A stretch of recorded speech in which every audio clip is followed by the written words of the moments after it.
de grande importância, né? O Rodrigo dispensa comentários, ele aqui como coordenador divide conosco aí toda essa questão da programação, é uma pessoa mais do que capaz, está envolvido aí 100% das suas atividades relacionadas à questão das doenças desmelinizantes, é um dos especialistas aí que a gente tem com grande peso aqui no Brasil, dentro de um grupo, né, de pessoas aí que não é muito grande.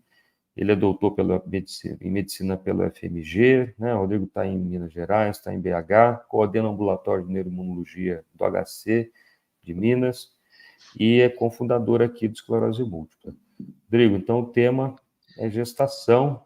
O que nós temos Tiagão, aí você de está novo? vendo a aula aí, cara? Está compartilhado? Ainda não apareceu, não. Vamos Deixa eu colocar ver o que está aqui. acontecendo aqui. Aí, Porque aqui para mim está aparecendo como compartilhado, mas eu vi que não está aparecendo aí para você, cara. apareceu sua aula aqui, mas sumiu. Compartilha novamente. Tá, então espera só um pouquinho.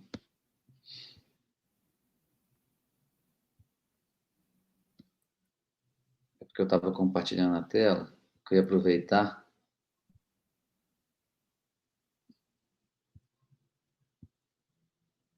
Obrigado, Dilma. Obrigado, Gabi. Nós somos com Vê se mais de 100 apareceu aí, pessoas na Tiagão. sala. Ainda não. Aí, agora apareceu. Está aqui já, viu? Passa o slide para a gente Apareceu? ver. Deixa eu ver. Já está aqui na tela já. Pronto, está Apareceu? passando, está direitinho. Está ótimo, viu? Ah, não, show de Boa bola. aula aí para ti, a gente volta aí após. Tiagão, brigadão aí pelas palavras, cara, assim, pelo todo o empenho aí, pelo evento, né? Agradecer pela brilhante apresentação sua e da Luciana aí, né? Eu acho que é um tema sensacional. E agora vamos falar de um outro tema que também gera um pouco de estresse aí nas pacientes, né? E também nos pacientes, né, com esclerose múltipla, né? Então, obrigado aí pelas apresentações. Então, gente, assim, a gente sabe que a esclerose múltipla, né, é mais comum em mulher de 20 a 40 anos. Então, não é só desejo de entrar no mercado de trabalho, entrar numa faculdade, é também o desejo de engravidar, né? Isso aí é uma foto aqui da minha casa, inclusive, é onde eu estou dando a palestra agora. Isso é quando minha mulher estava grávida da Helena. Ela não tem esclerose múltipla, mas vou ilustrar a aula, né, com ela e com a Helena aí. Então, meu sonho sempre foi engravidar, mas fui diagnosticada com EM e agora? Estava eu um belo dia no aeroporto de Congonhas, voltando de uma palestra em São Paulo, e eu estava lá, sentado numa cafeteria. Aí chegou uma pessoa grávida, assim, com o marido, e falou: Você é o doutor Rodrigo? Eu falei: Sou. Você sabia que eu só estou grávida porque eu assisti uma palestra sua, uma live sua? Eu falei: Uai, muito obrigado, né? Lógico que, sim, isso para nós, como médico, saber que a gente consegue impactar, né, nas pessoas, isso é muito gratificante. E desmistificar, nesse dia 30 de agosto, que é o dia da conscientização de esclerose múltipla, a gestação, né, na paciente com esclerose múltipla, é muito importante para mim, como o Tiago bem falou. Esse é um tema que é muito do meu agrado, né? Então, vamos lá. Primeira coisa, meu sonho sempre foi engravidar, mas fui diagnosticada com esclerose múltipla. E agora?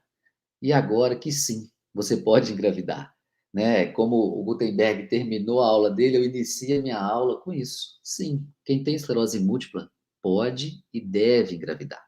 Né? A gestação, né, a gente sabe que há 30, 20 anos atrás, o que se falava, né, os médicos falavam para os pacientes era o quê? Não, não engravida, você não deve engravidar, e não é bem assim. Então, eu vou tentar apresentar aqui, né, vai ter alguns gráficos aí, mas eu vou tentar apresentar aqui para vocês na linguagem facilitada para que seja de compreensão de todo mundo. Então, o que a gente tem aqui, né? A gente tem esses gráficozinhos aí, né, essas barras, né, que elas estão na cor azul e na cor azul claro e laranja. O laranja representa o uso de medicamento na época da gravidez, ou seja, aquele paciente, né, que na época que ficou grávida estava tomando remédio. E ali está assim, olha, 2005, 6, 7, 8, até 2016. E o que a gente vê? Que a, os pacientes, né, as pacientes com esclerose múltipla, elas acabam engravidando em uso da terapia. Ou seja, a maioria dos pacientes estão engravidando ou tomando remédio, ou já com o intuito de fazer esse planejamento.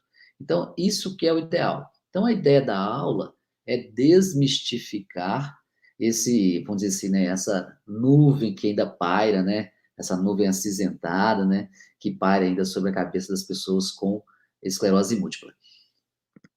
Então, eu dividi a aula assim, na parte pré-gestação, na parte da gestação em si e na parte depois que a criança nasce. Então, a primeira pergunta é: tenho esclerose múltipla, Rodrigo. Está lá, paciente no meu consultório, 27 anos, com esclerose múltipla, em tratamento, e fala assim: eu quero engravidar, mas eu tenho muito medo que o meu filho também tenha a doença.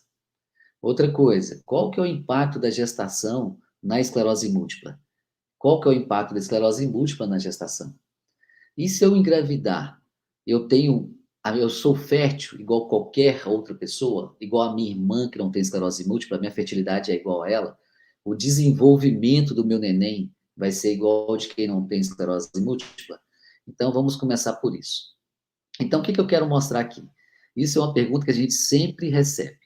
A esclerose múltipla não é uma doença hereditária, ou seja, ela não passa da mãe para o filho, porque ela é causada por fatores genéticos e em pessoas têm uma suscetibilidade à doença. O que é isso? As pessoas têm suscetibilidade a ter esclerose múltipla. Não necessariamente elas terão esclerose múltipla. Mas uma vez que eu quero ter um filho com esclerose múltipla, qual que é a chance desse meu filho ter a doença? Então, o que a gente sabe é o seguinte: uma mãe com esclerose múltipla, ou até um parente de primeiro grau, a chance, né, desse filho ter esclerose múltipla é em torno de 2,5%, ou seja, é uma chance muito baixa. Então, Rodrigo, quando você fala para mim que a esclerose múltipla não é uma doença genética, mas se eu tenho uma irmã, se eu tenho uma mãe com a doença, o que esperar disso? A chance é menor do que 3%. Agora vamos pensar, para validar essa hipótese, se eu tenho dois gêmeos. Eu tenho uma menina que é gêmea idêntica da outra. Uma tem esclerose múltipla, a outra não tem. A chance da que não tem esclerose múltipla desenvolver esclerose múltipla é de 30%. Então, gente, esclerose múltipla não é uma doença genética, não é uma doença transmissível hereditariamente. Então, vamos desmistificar essa ideia de que uma mãe com esclerose múltipla, o filho terá também esclerose múltipla. Ah, Rodrigo, na verdade, meu marido também tem esclerose múltipla. O fato dos dois terem esclerose múltipla aumenta, sim, um pouco a chance do filho ter esclerose múltipla. Mas em torno de quanto? Em torno de 10% de ter esclerose múltipla. Isso aqui, gente, já é falando da gestação em si. Então, esse gráfico aí mostra o seguinte: o trimestre antes da gravidez, nessa coluna em cinza, a gravidez e depois o parto, né? Ou seja, eu estou dividindo aí por trimestres. Então, o que é importante para nós aqui?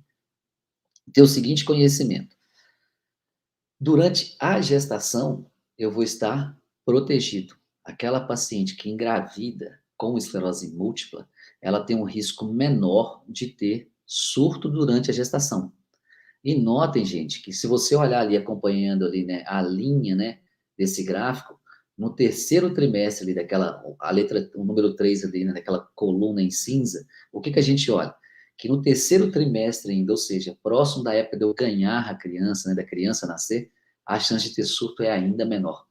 Então, qual que é a ideia desse gráfico? Ele traduz muito bem. O paciente vinha com a chance de ter surto antes de engravidar, engravidou, essa chance reduziu muito de ter surto, mas notem que no primeiro trimestre, assim que o neném nasce, essa chance aumenta muito. E é isso que a gente vai ver aqui na frente. Então, por que que uma mulher grávida ela tem um risco menor de ter surto? Porque aqueles mecanismos, né, do sistema imune para receber o neném, o sistema imune, a nosso sistema de defesa, vai lá embaixo. Porque a criança não é uma coisa comum no corpo da mulher. Então, ela precisa de levar toda a defesa dela, do sistema imune, lá para baixo. Quando a criança nasce, esse sistema volta a funcionar. E por isso que há esse risco de ter um surto nos primeiros meses após o nascimento do neném. E a fertilidade e o desenvolvimento da criança. Rodrigo, tá bom, eu quero engravidar, você está me recomendando tirar o remédio, mas eu tenho fertilidade igual uma pessoa sem esclerose múltipla? Meu neném vai nascer da mesma forma? Ó, apareceu em inglês aqui, desculpa, tá, gente? Então, assim, olha, a esclerose múltipla, ela não tem um impacto na possibilidade dessa criança nascer, ela não vai influenciar no desenvolvimento do feto e nem daquele meu neném nascer na época certa. Isso são grandes preocupações, né? Nós temos aqui o Henrique e a Helena, né? E quem já teve filho aí na audiência, né? Quem está nos assistindo até agora, 10 horas da noite, sabe disso, né? As grandes preocupações são se vai dar tudo certo com a gestação. E outra coisa é assim, que a esclerose múltipla, né, ela não aumenta o risco de aborto, o risco do bebê nascer, de ter, né, ali um problema que vai me levar à cesariana, nascimento prematuro ou malformações. Então, é muito importante que uma paciente com esclerose múltipla, a gestação nela é igual numa paciente sem esclerose múltipla. Isso eu estou falando de uma paciente, né, gente, sem estar em uso de medicação para o tratamento da esclerose múltipla, e numa paciente que está com a doença controlada, em especial nos últimos 3 meses antes de engravidar. E agora, durante a gestação, né? Rodrigo, engravidei, estou grávida. E agora? O que fazer se eu tiver um surto? Eu posso fazer a ressonância? E meu parto? Eu vou ter que ter um filho sem anestesia? E se for parto normal, eu vou sentir dor? E os medicamentos para esclerose múltipla? Como que eu vou fazer com todos eles? Então, a ressonância magnética, ela pode ser realizada durante a gestação. O ideal é evitar a ressonância magnética no primeiro trimestre. E o contraste não deveria ser feito. Então, não se deve fazer o contraste durante a gestação. Pode-se fazer? Pode, mas não deve fazer o contraste. Já a ressonância é só tentar evitar no primeiro trimestre, mas caso seja necessário, isso deve ser feito. Na nossa experiência, assim, né, é muito raro, né, um paciente na gravidez ter surto. E se a gente tiver, o surto acaba que é uma avaliação clínica, né, não precisa da ressonância. Então, a gente evita fazer a ressonância. Mas nós confirmamos o surto, né? E aí?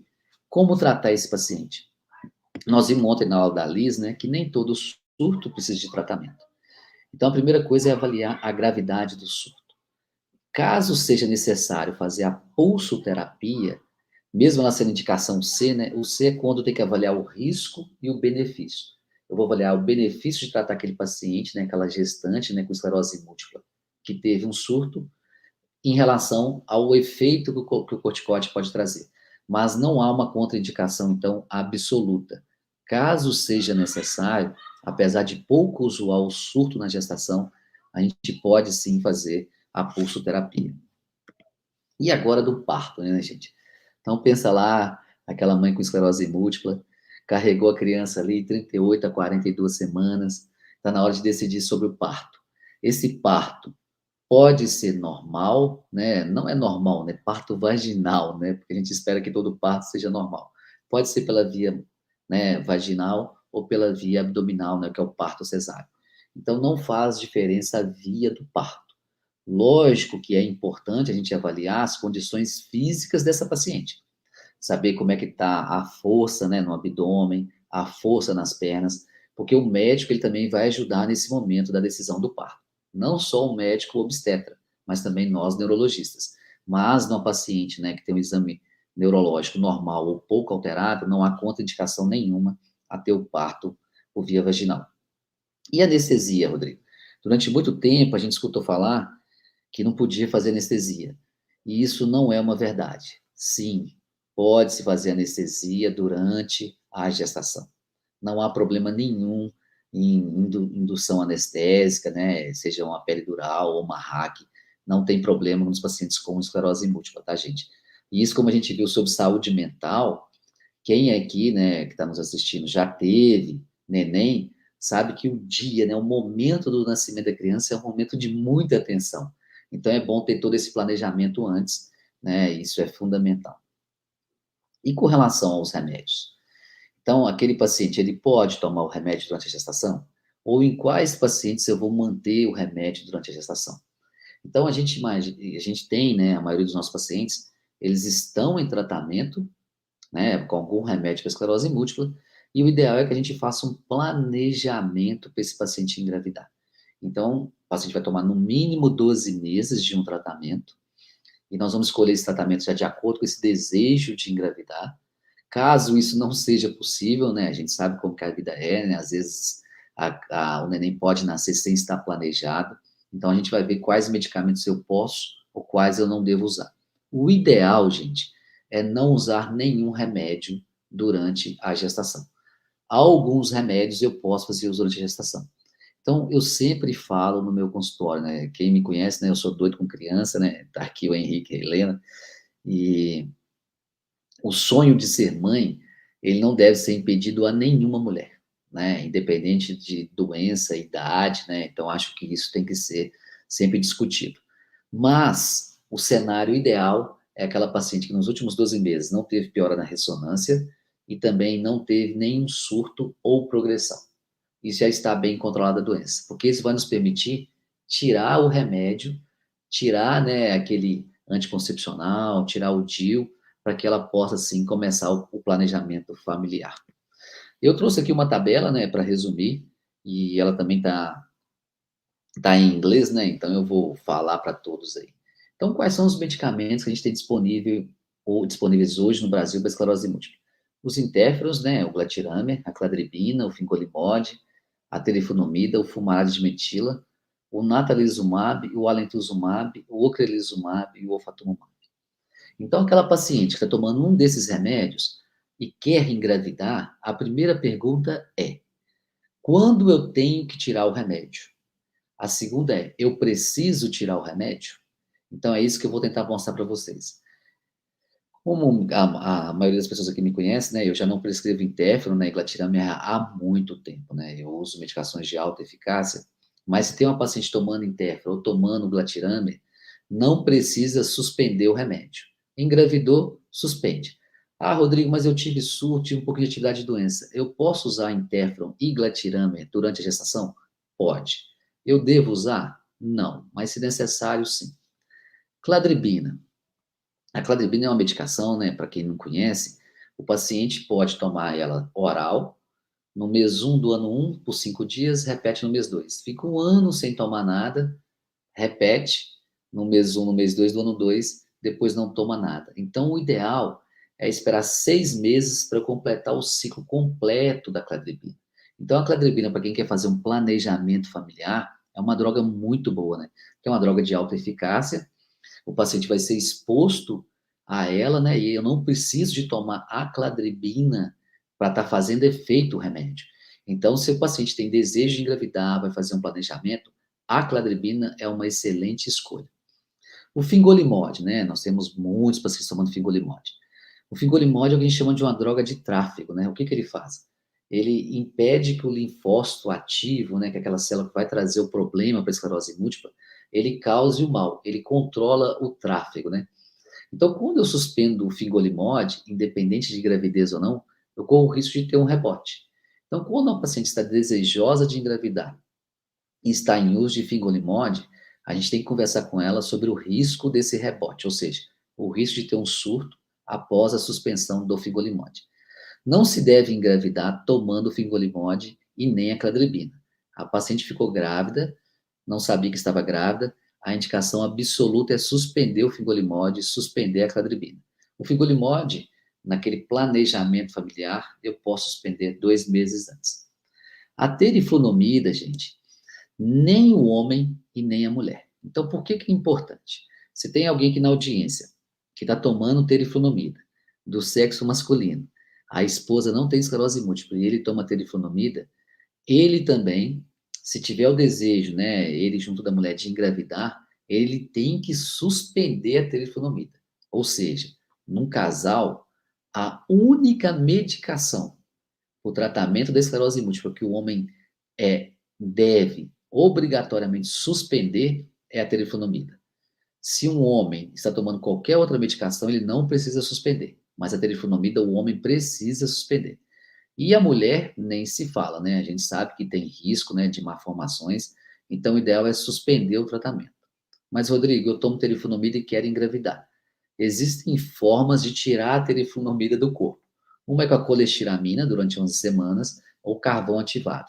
A gente sabe que mais ou menos 2 meses e meio a 3 meses, a gente consegue tirar toda a terifonomida e a gente libera a paciente para engravidar. O fumarato de dimetila, né, que é o que a gente tem no Brasil, a gente tem outros fumaratos, né, no mundo, como o diroxenil e o monometilfumarato, né, na Europa e nos Estados Unidos, para o tratamento da esclerose múltipla, tem que se tirar para engravidar. Ou seja, eu não posso estar grávida, a paciente com esclerose múltipla não pode estar grávida e tomar o Tecfidera, né, o fumarato de dimetila. Mas ele tem uma vantagem. A meia-vida dele, o que, que é isso? O efeito dele acaba logo no primeiro dia. Com menos de 1 hora já acaba, entre aspas, o efeito dele, assim, né, o circulante no corpo. Então, a paciente que deseja engravidar pode ir tomando Tecfidera, o fumarato de dimetila, engravidou, suspende, né? Ou vai, menstruou, suspende e começa a fazer. Já o natalizumab, o ocrelizumab, o fatumumab, vou deixar depois, vou falar do alemtuzumab.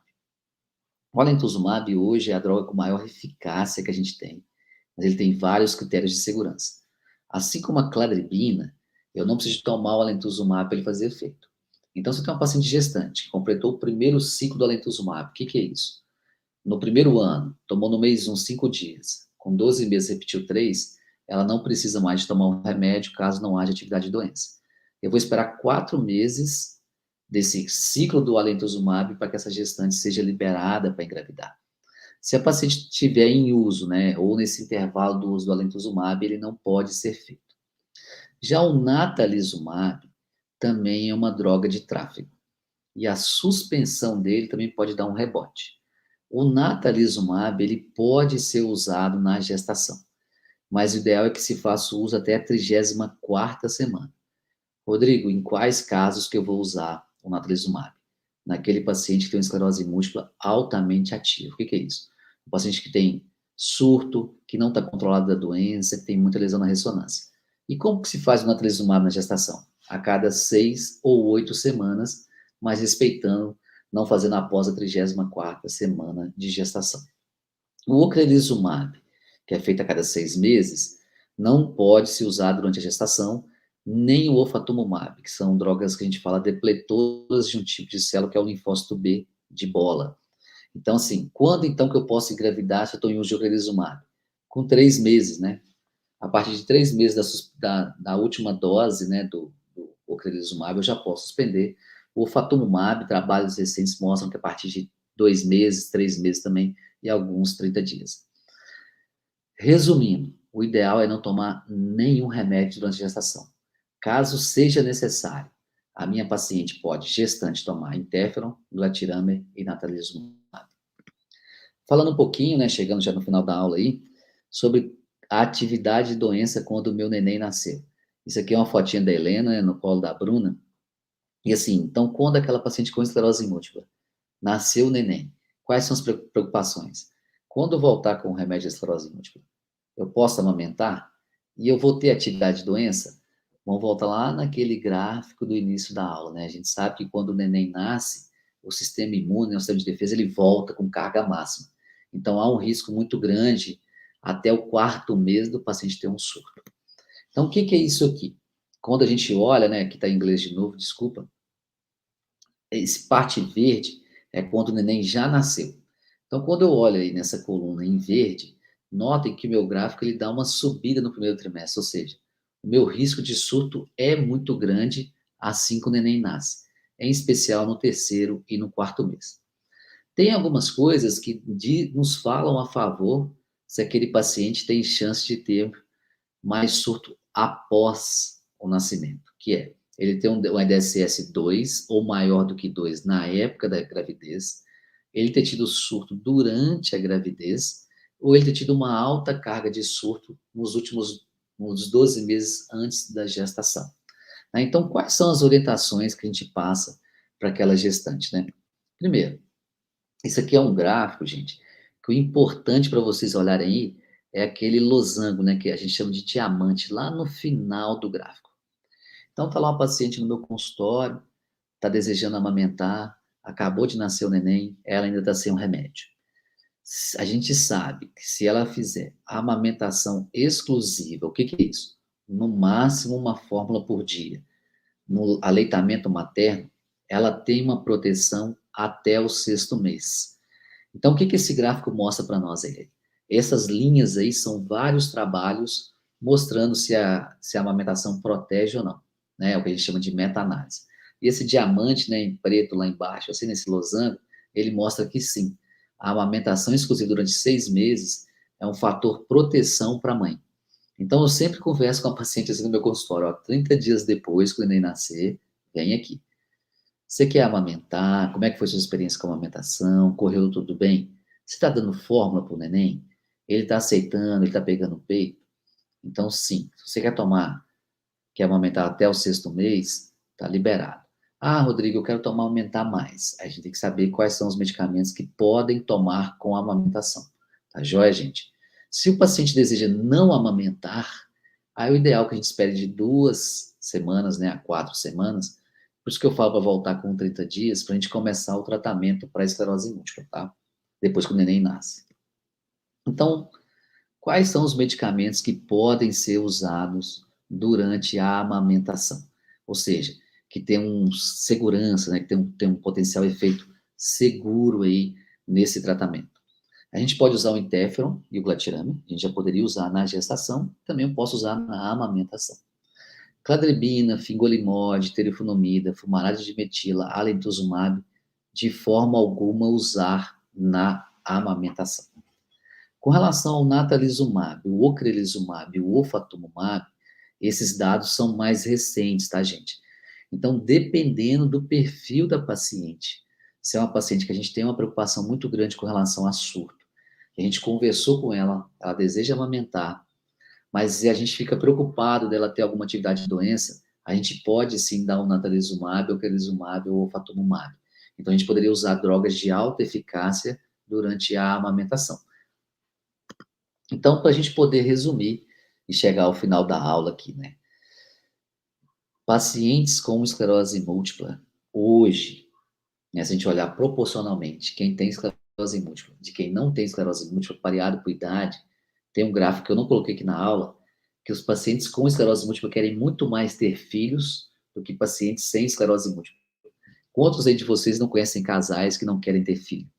Já as mulheres com esclerose múltipla estão cada vez mais desejosas de ter filho. Então, gravidez em mulheres com esclerose múltipla é semelhante às mulheres sem esclerose múltipla. Quando a mulher, né, gente, ela está com incapacidade mínima, né, assim, ou exame neurológico normal.